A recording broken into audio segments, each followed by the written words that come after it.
Assalamualaikum warahmatullahi wabarakatuh.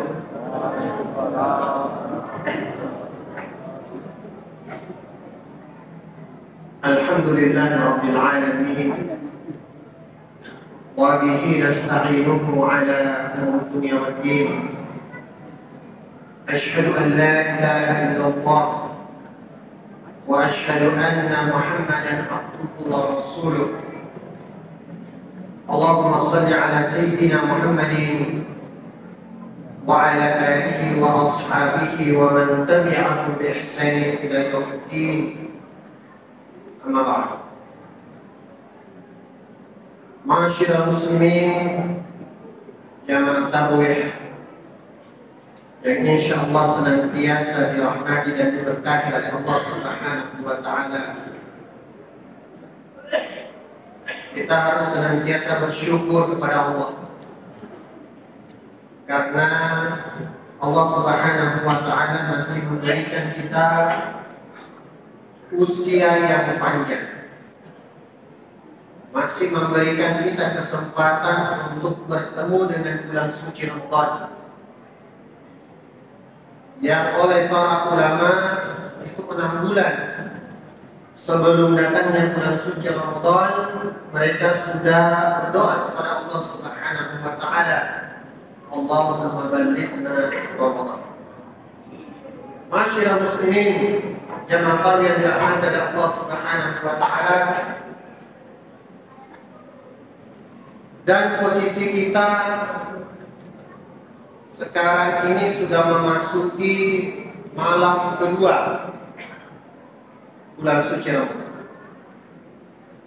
dan di depan kita masih banyak malam-malam yang harus kita lalui, masih banyak hari-hari di dalam bulan suci Ramadan yang akan kita lalui dengan berbagai ketaatan kepada Allah Subhanahu wa taala. Oleh karena itu, insyaallah pada malam ini kita akan melihat untuk menjadi motivasi kepada kita semua tentang orang-orang yang beruntung di dalam bulan suci Ramadan, begitu juga sebaliknya orang-orang yang merugi di dalam bulan suci Ramadan. Jamaah yang dirahmati oleh Allah Subhanahu wa taala, kalau kita kemudian mau melihat bulan suci Ramadan ini, lalu kemudian kita misalkan di dalam kehidupan kita sehari-hari, maka orang yang berakal pasti tidak menginginkan segala sesuatu yang dia lakukan itu berakhir dengan kerugian. Contoh kecil, jamaah-jamaah yang dirahmati oleh Allah Subhanahu wa taala, ketika ada seorang di antara kita berinvestasi di dalam sebuah usaha, anggaplah dengan nominal 1 miliar. Tentu saja jamaah-jamaah yang dirahmati oleh Allah Subhanahu wa taala, ketika proyek yang sedang berjalan tersebut gagal, lalu kemudian uang yang dia investasikan hilang begitu saja, maka dia pasti akan khawatir, dia akan sedih dengan kehilangan. Maka jamaah yang dirahmati oleh Allah Subhanahu wa taala, sejatinya begitulah rasa khawatir yang harus ada di dalam diri kita ketika kita berbicara tentang kerugian yang kemungkinan akan kita dapatkan di dalam bulan suci Ramadan, ketika kita tidak memaksimalkan apa yang ada di dalam bulan suci Ramadan ini. Karena kenapa jemaah-jemaah yang dirahmati oleh Allah Subhanahu wa taala, bulan suci Ramadan ini kalau kita ibaratkan dengan sebuah perdagangan, dengan sebuah bisnis, maka Allah Subhanahu wa taala menyiapkan di dalamnya berbagai macam keutamaan-keutamaan. Allah Subhanahu wa taala menyiapkan keutamaan keuntungan yang berlipat ganda yang kita tidak dapatkan di bulan-bulan lain di luar bulan suci Ramadan. Maka jamaah Jumat yang dirahmati, jamaah tarawih yang dirahmati oleh Allah Subhanahu wa taala. Bahkan ketika kita berbicara tentang keutamaan dari bulan suci ini, maka kita akan mendapatkan begitu banyak hadis-hadis Rasulullah SAW yang menyampaikan kepada kita bagaimana keutamaan yang ada di dalam bulan suci Ramadan.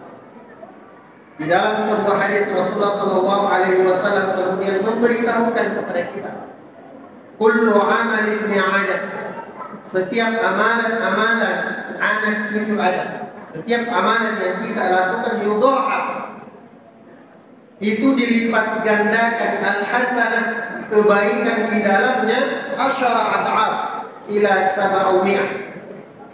Amalan-amalan yang kita lakukan jamaah Jumat yang dirahmati oleh Allah Subhanahu wa taala, jamaah tarawih yang dirahmati oleh Allah Subhanahu wa taala, itu akan dilipat gandakan oleh Allah Subhanahu wa taala dari 10 kebaikan sampai dengan 700 kali lipat kebaikan.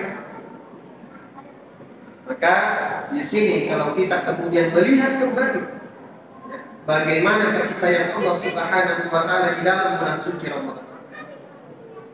Lalu kemudian begitu juga dengan ibadah puasa yang Allah Subhanahu wa taala wajibkan di dalam bulan suci Ramadan, juga disiapkan di dalamnya keutamaan, bahkan pahalanya itu ya. Pahalanya itu tidak lagi berbicara tentang kelipatan 10 sampai 700 kali lipat. Akan tetapi kata Allah Subhanahu wa taala, illa shiyam, kecuali puasa kata Allah itu tidak dilipat gandakan menjadi 10 atau 700 kali lipat, akan tetapi fa innahu li wa ana ajzi bih. Puasa itu kata Allah Subhanahu wa taala untukku, dan sayalah yang akan menentukan berapa pahala yang akan saya berikan kepada orang-orang yang berpuasa. Tidak lagi terhitung jamaah Jumat yang dirahmati oleh Allah Subhanahu wa taala kepada orang yang betul-betul melaksanakan puasa ini iman wa ihsan. Begitu juga ketika Rasulullah SAW menyampaikan kepada kita bagaimana Allah Subhanahu wa taala menyiapkan bulan suci Ramadan ini dengan fasilitas-fasilitas ibadah yang sangat luar biasa. Allah Subhanahu wa taala kemudian menyampaikan kepada kita melalui lisan Rasulnya bahwa idza ja'akum Ramadan, apabila datang kepada kalian Ramadan, futihat abwabul jannah, dibukalah pintu-pintu surga. Lalu kemudian ditutup pintu-pintu neraka. Para syaitan kemudian disulsilah, dirantai oleh Allah Subhanahu wa taala. Agar apa? Agar kita di dalamnya, di dalam bulan suci Ramadan ini betul-betul melaksanakan segala ibadah ini dengan motivasi dan tanpa gangguan sedikit. Lalu jamaah Jumat yang dirahmati oleh Allah Subhanahu wa taala, jamaah tarawih yang dirahmati oleh Allah Subhanahu wa taala. Ketika Allah Subhanahu wa taala menyebutkan semua kelebihan-kelebihan tadi, maka di sana ada orang-orang yang beruntung dan ada orang-orang yang beruntung. Bagaimana kita bisa melihat atau bagaimana kita bisa mendefinisikan orang-orang yang beruntung di dalam bulan suci Ramadan? Orang-orang yang beruntung, jemaah yang dirahmati oleh Allah Subhanahu wa taala, yang pertama adalah orang yang yu'azzimu sya'airillah fi Ramadan. Orang-orang yang mengagungkan perintah-perintah Allah Subhanahu wa taala di dalam bulan suci Ramadan. Ini yang pertama. Ketika kita berbicara tentang bulan suci Ramadan, maka kita tidak hanya berbicara tentang ibadah puasa. Karena kadang-kadang sementara yang dirahmati oleh Allah Subhanahu wa taala, ada orang yang mau mempertahankan puasanya untuk tidak batal. Dari setelah sholat subuh dia sudah tidur. duhur terlewat, asar terlewat, sampai menjelang maghrib itu pun salawat dibarukan. Karena kenapa? Dia mengira bahwa bulan suci Ramadan ini hanya sekedar puasa. Maka jemaah yang dirahmati oleh Allah Subhanahu wa taala, Ramadan ini terkait dengan syara'illah, terkait dengan semua perintah-perintah Allah Subhanahu wa taala, terkait dengan kewajiban-kewajiban yang Allah Subhanahu wa taala sudah wajibkan kepada kita. Salat wajib yang kemudian harus dilakukan secara sempurna, harus dilakukan terbaik. Jemaah yang dirahmati oleh Allah Subhanahu wa taala, Ramadan juga berbicara tentang tilawatul Quran dengan segala bentuk tingkatan-tingkatan. Tilawatul Quran mulai dari bagaimana kita belajar membaca Al-Quran. Bahkan jemaah yang dirahmati oleh Allah Subhanahu wa taala, orang-orang al-mahir bil Quran, orang-orang yang mahir membaca Al-Quran, ma'as-safaratil kiramil bararah, dia bersama para malaikat. Walladhi yatata'ta wa huwa alaihi syahid, orang yang yatata'ta, dia merasa berat mengucapkan huruf-huruf hijaiyah, terasa berat mengucapkan huruf-huruf Al-Quran karena tidak sesuai dengan bahasanya, maka falahu ajran, maka baginya 2 kebaikan. Maka jamaah yang dirahmati oleh Allah Subhanahu wa taala, belum lagi ketika kita sudah tilawah, tilawah Al-Quran, belum lagi ketika kita mentadabburi Al-Quran, jamaah yang dirahmati oleh Allah Subhanahu wa taala. Jadi kegiatan-kegiatan seperti ini yang dilakukan antara Isya dengan Tarawih itu adalah bagian dari tadabbur Al-Quran. Maka Syekh Ibnu Qayyim rahimahullah ta'ala ketika ditanya suatu hari, yang manakah yang lebih afdol di dalam bulan suci Ramadan? Orang membaca Al-Quran secara cepat untuk mengejar agar dia tamat, cepat selesai dan cepat tamat, ataukah orang yang membaca Al-Quran secara lambat akan tetapi dia mentadabburi dari Al-Quran itu? Maka Bukhari kemudian mengatakan, para ulama-ulama kita terdapat 2 pendapat di dalamnya. Yang pertama, ada yang mengutamakan mentadabburi Al-Quran dengan berbagai dalil-dalil yang ada di dalamnya. Jadi ada yang mengutamakan acara-acara seperti ini sebagai bagian dari tadabbur Al-Quran. Tidaklah berkumpul majtama'a qaumun fi baitin min buyutillah, di dalam rumah Allah Subhanahu wa taala, yatluna ayatillah, dia membaca ayat Allah Subhanahu wa taala, wa yatadarasuna fiha, mereka saling belajar, mereka saling mengajarkan dari Al-Quran itu. Jadi mentadabburi Al-Quran. Lalu kemudian beliau mengatakan bahwa pendapat kedua mengatakan bahwa ada ulama kita yang ketika bulan suci Ramadan mendahulukan untuk membaca secara cepat. Lalu kemudian beliau memberikan sebuah kesimpulan mengatakan bahwa di dalam bulan suci Ramadan terdapat berapa ulama kemudian memberikan nuqtah terhadap pendapat Ibnu Qayyim, mengatakan bahwa di dalam bulan suci Ramadan terdapat waktu-waktu yang baik ketika dilakukan untuk tadabbur Al-Quran, seperti waktu-waktu kita ini.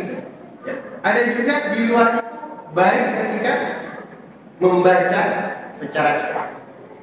Jadi kita melihat waktu, kita melihat sikon untuk melakukan apa yang lebih terbaik di dalam mengisi bulan suci Ramadan. Maka ini yang pertama. Jadi orang-orang yang beruntung itu adalah orang-orang yang senantiasa mengagungkan perintah-perintah Allah Subhanahu wa taala di dalam bulan suci Ramadan.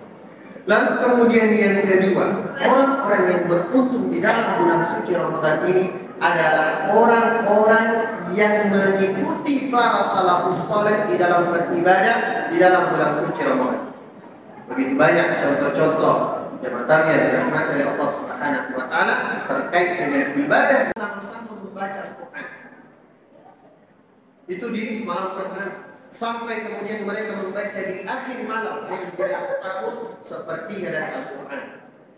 Al-Imam Syafi'i rahimahullah ta'ala ketika berbicara tentang Al-Quran diriwayatkan bahwa beliau menamatkan selama bulan suci Ramadan sampai ke 60 kali tamat. Berarti 2 kali di dalam sehari. Itu bahkan di dalam riwayat dikatakan di luar dari bacaan yang beliau baca ketika salat. Belum lagi imam-imam yang lain yang materi yang dirahmati dari Allah Subhanahu wa ta'ala. Bahkan ibadah-ibadah yang lain di dalamnya infak, di dalamnya sedekah. Bagaimana Al-Imam Ali ya, di dalam sedekah meskipun beliau adalah orang yang sangat terbatas ketika mendapatkan 1 piring makanan, ya 1 piring makanan beliau bawa keluar di waktu berbuka untuk dimakan bersama para fakir miskin. Padahal beliau cuma punya 1 piring. Maka kita berkhutbah, kita mengambil pembelajaran dari orang-orang yang sebelum kita. Lalu kemudian orang-orang yang bertumbuh di dalam bulan suci Ramadan ini, jemaah yang dirahmati oleh Allah Subhanahu wa ta'ala, adalah orang yang betul-betul memperbaiki niatnya, betul-betul sadar terhadap pahala-pahala keutamaan yang Allah Subhanahu wa ta'ala siapkan di dalam bulan suci Ramadan. Maka muncullah hadis-hadis Rasulullah SAW, man shoma Ramadana imanan wa ihtisaban. Ya, imanan wa ihtisaban ini adalah meminta bentuk kesadaran penuh kita terhadap keutamaan di dalam ibadah di dalam bulan suci Ramadan. Kita diperintahkan untuk berpuasa imanan dengan keimanan, ihtisaban, hanya mengharapkan pahala dari Allah Subhanahu wa ta'ala. Bahkan di dalam riwayat lain, man qama Ramadana imanan wa ihtisaban. Siapa yang mendirikan amalan-amalan di dalam bulan suci Ramadan, ataukah di dalam syarah yang lain yang qama tarwih di dalam bulan suci Ramadan, maka kesadaran penuh kita terhadap apa yang disiapkan oleh Allah Subhanahu wa ta'ala terhadap ibadah-ibadah itu akan menjadi penentu keberhasilan kita di dalam bulan suci Ramadan. Kemudian hal yang ketiga, jamaah yang dirahmati oleh Allah Subhanahu wa ta'ala adalah senantiasa mengingat orang-orang yang dahulu masih bersama kita menjalankan bulan suci Ramadan, lalu hari ini sudah tidak bersama kita. Bersama kita tarawih di tahun yang lalu, bersama kita mendengarkan tadabbur Al-Quran, bersama kita berbuka puasa, bersama kita di subuh hari dan sebagainya. Lalu kemudian dia tidak bersama kita lagi tahun ini. Nah, dari situ kemudian kita merasa bahwa bisa jadi juga bahwa Ramadan ini adalah Ramadan terakhir kita. Jamaah yang dirahmati oleh Allah Subhanahu wa ta'ala, sehingga kita akan melakukan semua bentuk amalan-amalan yang bisa kita lakukan untuk memaksimalkan yang ada di dalam bulan suci Ramadan. Lalu kemudian siapakah orang-orang yang merugi itu? Jamaah yang dirahmati oleh Allah Subhanahu wa ta'ala, yang pertama adalah orang-orang yang lalai. Orang-orang yang lalai terhadap niat. Kenapa dikatakan niat? Jamaah yang dirahmati oleh Allah Subhanahu wa ta'ala, karena ya, kadang-kadang orang itu kalau sudah terbiasa dia mendengarkan sebuah hadis, ya, man shoma Ramadana imanan wa ihtisaban, setiap tahun, bahkan kalau bulan suci Ramadan setiap malam, hampir itu didengarkan. Lalu kemudian karena sudah terbiasanya lewat, kadang-kadang hadis-hadis, kadang-kadang dalil-dalil tersebut tidak lagi kemudian menyentuh sampai di hati kita. Tidak lagi kemudian menjadi motivasi bagi kita untuk melakukan kebaikan-kebaikan. Maka dia ketika mendengarkan ayat-ayat, mendengarkan keutamaan tentang bulan suci Ramadan, maka itu lewat begitu saja. Sehingga dia melakukan amalan-amalan ya biasa-biasa saja, sama seperti dengan bulan-bulan yang lain. Karena kenapa? Tidak lagi menjadi motivasi, ya, sehingga niatnya terperbaharui dengan hadis-hadis dari Rasulullah SAW. Lalu kemudian hal yang kedua, jamaah yang dirahmati oleh Allah Subhanahu wa taala, terutama adalah orang-orang yang terbiasa mentakhir salatnya. Melaksanakan salat secara malas, melaksanakan salat di akhir-akhir waktu, terutama salat wajib. Bagaimana mungkin orang-orang yang mentakhirkan salatnya lalu kemudian kita harapkan darinya ibadah sunnah yang baik. Padahal bulan suci Ramadan ini yang paling banyak ditekankan adalah bagaimana kita memperbanyak dari ibadah sunnah. Maka jamaah yang dirahmati oleh Allah Subhanahu wa taala, dan tentu saja yang terakhir adalah kita harus senantiasa waspada terhadap pencuri-pencuri di dalam bulan suci Ramadan. Bukan yang dimaksud adalah pencuri sendal, pencuri sepatu dan sebagainya. Akan tetapi hal yang kemungkinan untuk mencuri waktu-waktu kita untuk melaksanakan ibadah di dalam bulan suci Ramadan. Bisa jadi hal yang kecil, gadget yang kita punya, HP yang kita bawa adalah bagian dari pencuri-pencuri yang akan mencuri waktu kita di dalam bulan suci Ramadan. Bisa jadi ya, series-series yang kita tonton di rumah. Bisa jadi pertandingan-pertandingan yang akan ada. Itu adalah hal-hal yang bisa mencuri waktu kita, yang mencuri keutamaan yang ada di dalam bulan suci Ramadan ini, sehingga kita termasuk orang-orang yang merugi. Karena Nabi SAW di dalam sebuah riwayat mengancam, celaka raghima rajulin, celaka seorang yang apabila dakhala alaihi Ramadan, masuk atau sampai umurnya di dalam bulan suci Ramadan, summan salah, kemudian Ramadan itu pergi, selesai Ramadan, falam yughfar lahu, lalu kemudian dia tidak diampuni oleh Allah Subhanahu wa taala. Demikian jemaah yang dirahmati oleh Allah Subhanahu wa taala, semoga kita termasuk orang-orang yang beruntung di dalam melaksanakan segala ibadah kita di dalam bulan suci Ramadan. Mohon maaf atas segala kekurangan. Allahumma musta'an. Wassalamualaikum warahmatullahi wabarakatuh.